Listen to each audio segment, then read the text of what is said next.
Property mirror, Delhi NCR में real estate का first web news channel जो दिखाता है रियल एस्टेट तमाम खबरें अपने मिरर से पूरी ट्रांसपेरेंसी के साथ। आज हम बात करेंगे जब बिल्डर को अपने लग्जरियस फ्लैट्स बेचने होते हैं तो किस तरीके से वो एनआरआई की तरफ रुख करता है, क्योंकि उनके सैलरी पैकेजेस अच्छे होते हैं या फिर यूं कहें कि वो टाइमली पेमेंट कर देते हैं।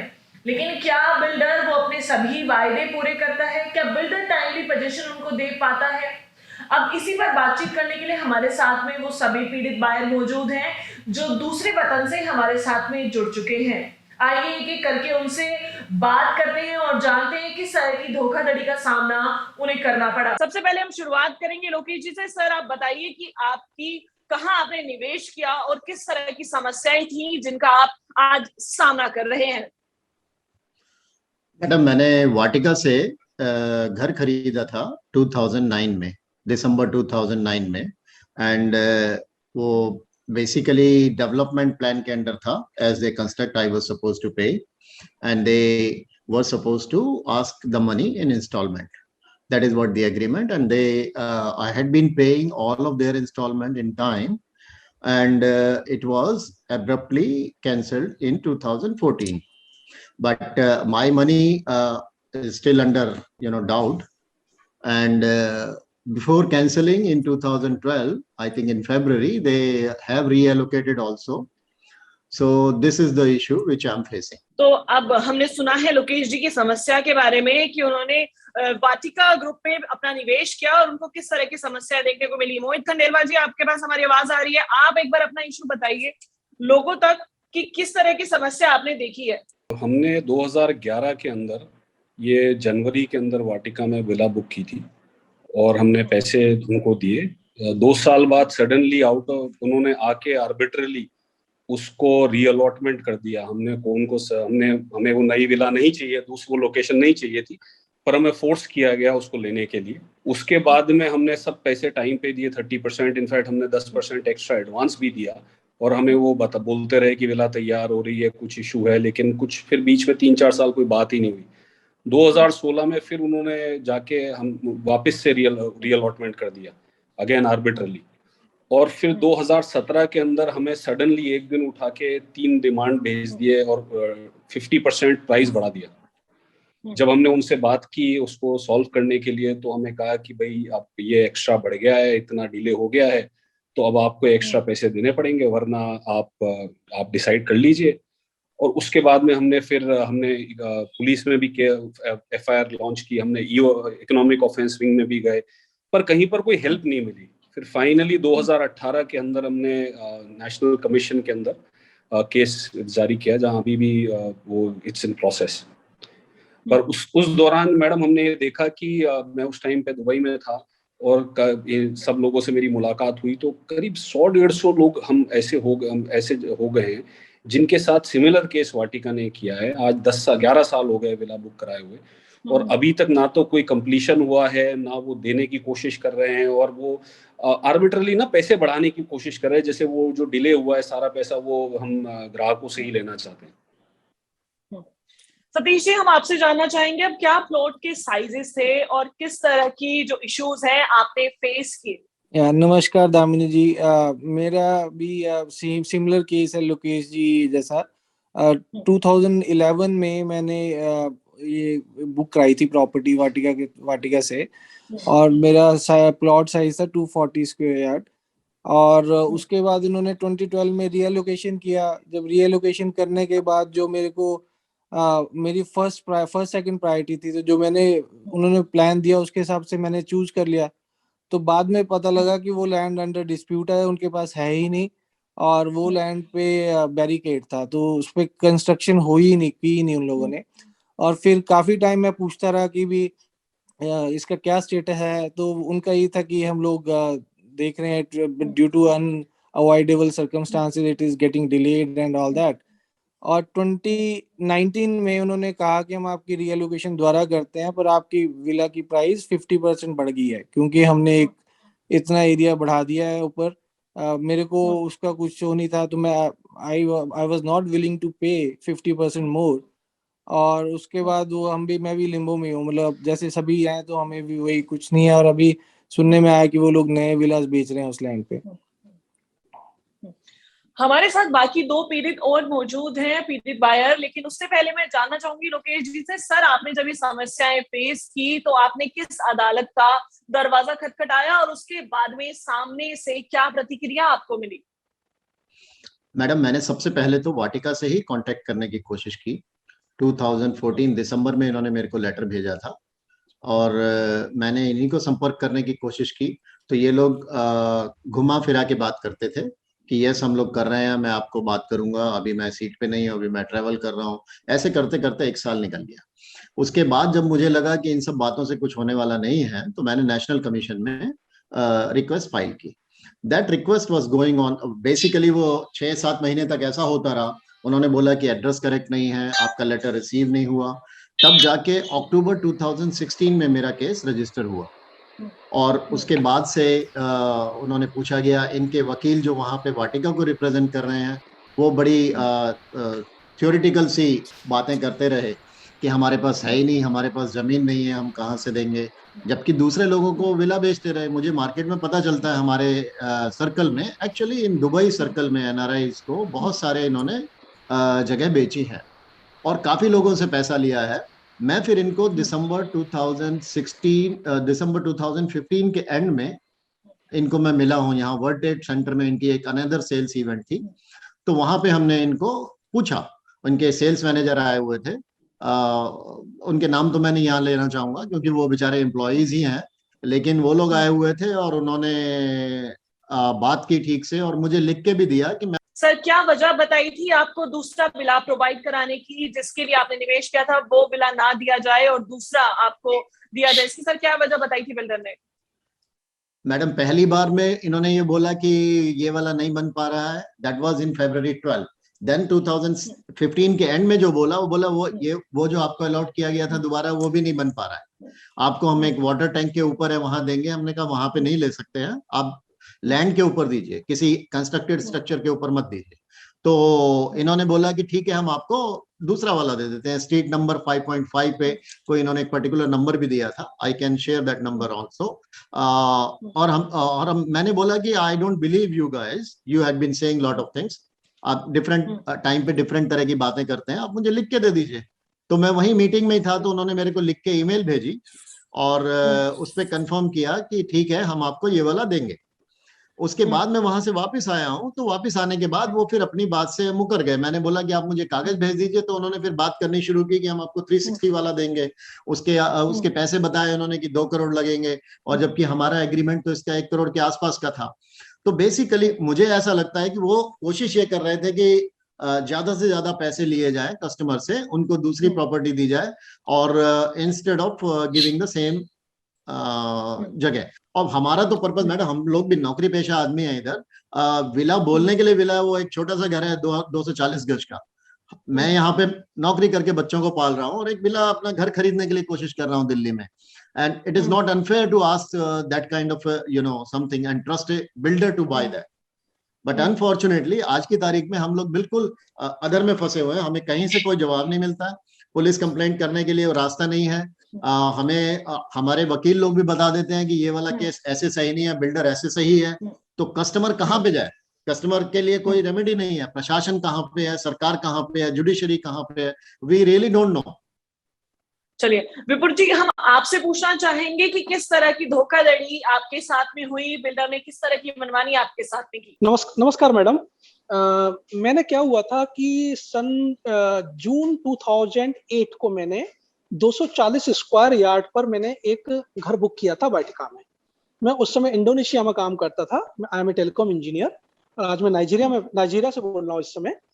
और वही चीज थी कि रहने के लिए भाई कुछ चाहिए इंडिया में, सेटल तो इंडिया में ही होना है, तो एक घर चाहिए हमारे लिए। तो हमने वाटिका में हमने एक 2008 में विला बुक कर दिया और सब कुछ ठीक ठाक चलता रहा। जैसे जैसे उन्होंने पेमेंट चाहा हमने वैसे पेमेंट किया। फिर बाद में 3 या 4 साल बाद बोलते हैं कि ये विला लोकेशन चेंज हो रहा है, ऐसा हो रहा है, वैसा हो रहा है। तो उन्होंने एक नया विला दिया, वो भी हमने ले लिया। नो प्रॉब्लम, वो भी चलेगा। आज की डेट में मेरा विला बन चुका है, लेकिन क्या हो रहा है कि दे आर आस्किंग 50% मोर। और मैंने वाटिका से बहुत ज्यादा कांटेक्ट किया और द वे दे टॉक, बोले आप लेना लो नहीं आगे बढ़ो, बोले इस टाइप की बातें करते हैं वो लोग, मतलब बहुत ही गंदे तरीके से बात कर रहे थे। बोले बेटा इतने का ही आपको लेना लो नहीं आगे बढ़ो, मेरे पास ग्राहक मौजूद है। भाई मैंने तो आपको इतना साल पहले बुक किया है, this is my investment, hard earn money, आप कैसे बढ़ा सकते हो? तो उसका कुछ नहीं हो पाया। Then finally I try to go for NCDRC, मैंने केस डाला वहां पर। तो 2016 से मेरा केस चल रहा है, और केस जो फाइनल हियरिंग फंसा हुआ है 2 साल से, अभी तक कुछ ज्यादा कुछ हुआ नहीं है उसमें।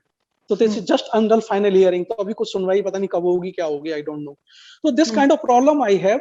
अब हम कहाँ जाएं, किससे बात करें, तो ये बहुत बड़ी प्रॉब्लम हो जाती है, जैसे सर ने बताया अभी। तो हमारे साथ में रियल एस्टेट एक्सपर्ट जगदीप जी, एडवोकेट जगदीप जी भी जुड़े हुए हैं। मैं उनसे जानना चाहूंगी, सर आपने सुनी पीड़ित बायर्स की परेशानी के बारे में, सर आप क्या सुझाव देना चाहेंगे इन लोगों को और ऐसे ही जुड़े और उन सभी लोगों को जो हमारे चैनल को देख रहे हैं? नमस्कार आपके सभी व्यूअर्स को। मैंने ये सारे इश्यूज सुने जो वाटिका ग्रुप के द्वारा उनके बायर्स के साथ में जो अन्याय किया जा रहा है, और मोस्ट ऑफ द केसेस एक सिमिलर उस पे हैं कि उनको रीलोकेट किया गया, जो भी उन्होंने विलास एरिया बुक किया उसको दोबारा बारी बारी रीलोकेट किया गया, और लोगों को इस हद तक परेशान किया गया कि वो अपनी इन्वेस्टमेंट को पुल बैक कर लें, और जो आज के करंट रेट्स हैं उस पे बिल्डर किसी नए बायर को नए रेट के हिसाब से वो चीजें बेच सके। तो देखिए कानून इसमें बहुत सीधा है, स्पेसिफिक परफॉर्मेंस ऑफ एग्रीमेंट जो NCDRC के तहत सभी बायर्स ने, I hope majority of buyers ने वहीं पे केस दायर किया है, तो वहां पे भी स्पेसिफिक परफॉर्मेंस ऑफ एग्रीमेंट्स होगा और इनको रिलीफ दिलाएगी अदालत। ऑल्दो NCDRC और रेरा में यही एक फर्क है कि थोड़ा सा टाइम जो कंजम्पशन वहां पे है NCDRC में, because lots of pending cases, और वो एक ऐसा मरहला बन गया है जहां गवर्नमेंट की मंशा तो ये थी कि कंज्यूमर्स को जल्दी से जल्दी न्याय दिलाया जा सके, बट वो एक बड़ा वेंचर है, बहुत बड़ा स्केल पे कंज्यूमर, जितने भी कंज्यूमर्स हैं वो उसमें फॉल करते हैं, वो अपना रिलीफ वहां पे पा सकते हैं। और रेरा एक ऐसा करंट जो 2017 में हरियाणा में इम्प्लीमेंट हुआ है, all over the country 2016 act पास हुआ था ये, तो वहाँ जो रेमेडीज है वो बड़ी क्विक है। मैंने अपने केसेस में एक्सपीरियंस किया है, with in 30 days there are several cases of mine which are resolved by the RERA authority within 30 days of time. तो एक बहुत बड़ा क्रांतिकारी बदलाव है रेरा की वजह से। बट anyhow सभी लोग NCDRC में केस फाइल कर चुके हैं, almost 4 to 5 years they have waited. तो it's almost like on final hearing जैसे कि सभी लोगों ने बताया। तो because of this COVID and other things, some कुछ delay और experience किया जा रहा है NCDRC में भी। So hopefully by the end of this year or by March they will get the verdict from the NCDRC. Sir अभी विपुल जी ने बताया कि उनसे 50% ज्यादा बिल्डर मांग रहा है अचानक से, जितना उन्होंने निवेश किया था स्टार्टिंग में, इनिशियल उन्होंने जितना पैसे की मांग की थी उसके बाद में अब 50% ज्यादा मांग रहे हैं। सर गवर्नमेंट ने FAR बढ़ा दिया है, तो क्या सर आपको भी यही वजह लगती है, पैसे कमाने की लालच में अब बिल्डर उनके ऊपर दबाव डाल रहा है? देखिए यही एक बेसिक कारण है, क्योंकि जो उन्होंने बताया वो उतना क्लियर नहीं है। वो सिर्फ कह रहे हैं कि अब हमसे 50% ज्यादा मांग रहा है। और देखिए किसी भी चीज को इवैल्यूएट करने के लिए एक डॉक्यूमेंट्स का होना बहुत जरूरी है हमारे पास में। बट मैं जितना समझ पाया हूँ सिचुएशन शायद ऐसी भी हो सकती है कि FAR इंक्रीज करने की वजह से बिल्डर ने कंस्ट्रक्शन भी इंक्रीज किया हो, कोई फ्लोर एक्स्ट्रा या कुछ रूम्स एक्स्ट्रा कंस्ट्रक्ट करने की बात की गई हो, और जिसकी वजह से वो कंस्ट्रक्शन कॉस्ट बढ़ेगी और बिल्डर का प्रॉफिट मार्जिन बढ़ेगा। That's why they are doing it, और FAR का वो फायदा लेना चाहते हैं और इसी तरीके से वो अपना प्रॉफिट डबल कर लेना चाहते हैं किसी भी प्रॉपर्टी में। बट इनका एग्रीमेंट ऑलरेडी इन प्लेस है, स्पेसिफिक परफॉर्मेंस ऑफ एग्रीमेंट में बिल्डर बाध्य है इनको सिर्फ वही उतनी ही कंस्ट्रक्शन करने के लिए जो उसका एग्रीमेंट इनके साथ में हुआ। जी मैं जानना चाहूंगी हमारे एक और रेजिडेंट से जो हमारे साथ में जुड़े हुए हैं, पुलक जी। मेरा इशू यह है कि I book this flat in 2009, almost 12 years, and all this days they have been promising in the sense कि यही बोल रहे हैं मेरे को कि आपका विला प्रॉपर्टी में कोई इशू नहीं है, बट हम लोग एट द सेम टाइम कि कब आपका स्टार्ट होगा विला कंस्ट्रक्शन वगैरह वी कैन नॉट कंफर्म, क्योंकि सेक्टर रोड्स नहीं बने हैं और there is some issue with that GAIL pipeline gas and this is going on for the last 12 years till April 2021 उन्होंने मेरे को राइटिंग में दिया हुआ है कि लैंड में कोई इशू नहीं है, the land is in position with Vatika, but we can not confirm time frame क्या है, कब आपको ये हम कंस्ट्रक्शन स्टार्ट करेंगे। तो 12 साल हो गए टिल डेट, मेरे को अभी पता नहीं कि मेरा विला कब स्टार्ट होगा। And I have actually not filed any case, तो आई नीड टू नो कि अभी मेरा अप्रोच क्या होना चाहिए। Will RERA be the right forum to take up my case?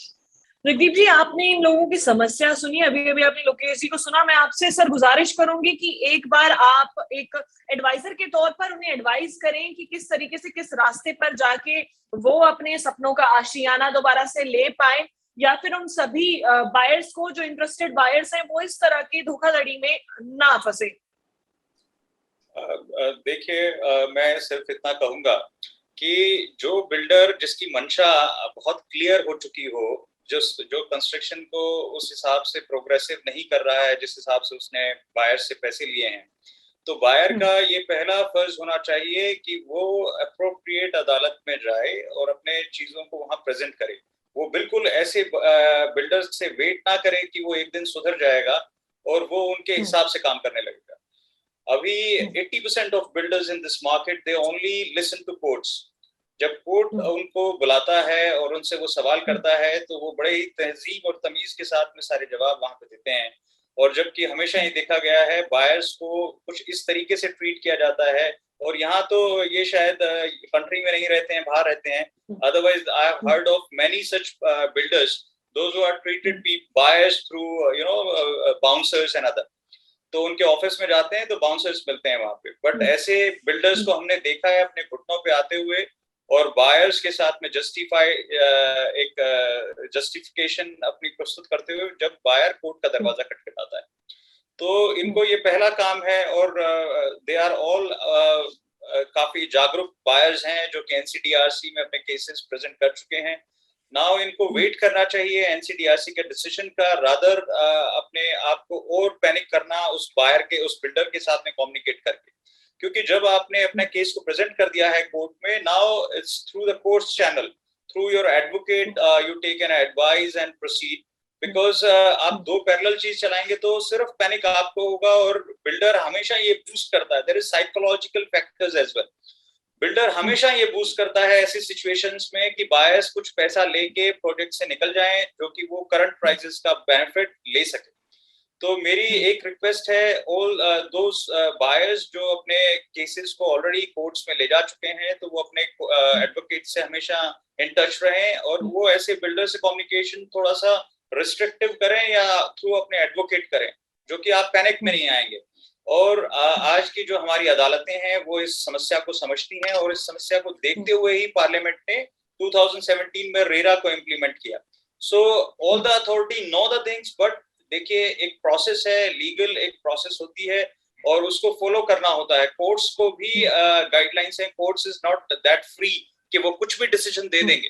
So there are एक बैलेंसिंग करते हुए वो जानते हैं क्या स्ट्रेस है मार्केट में और बायर को किस तरीके से ह्यूमिलेट किया जा रहा है, तो वो डेफिनेटली आपके फेवर में जजमेंट आते हैं। And it's not favour, I mean the correct judgements आते हैं जो कि बायर को रिलीफ जिनमें मिलता है। तो ये थे हमारे साथ में वो सभी पीड़ित बायर जिन्होंने वाटिका ग्रुप में निवेश किया और बिल्डर ने बिना सोचे समझे उनके साथ में धोखाधड़ी की। इसी के साथ में हमारे चैनल पर रियल एस्टेट एक्सपर्ट जुड़े थे जिन्होंने उनको गाइडेंस दी और साथ ही साथ उन सभी इंटरेस्टेड बायर्स को भी सचेत किया कि आप जांच करें तभी निवेश करें। प्रॉपर्टी मिरर की हमेशा से आपसे यही अपील की रही है कि आप सभी सूझबूझ के साथ पहले जांच कीजिए और फिर ही अपनी प्रॉपर्टी में निवेश कीजिए। रियल एस्टेट की ऐसी अन्य तमाम खबरें जानने के लिए हमारे चैनल के साथ जुड़े रहिए। मैं हूं आपके साथ में दामिनी वशिष्ठ, कैमरामैन राघव खन्ना के साथ।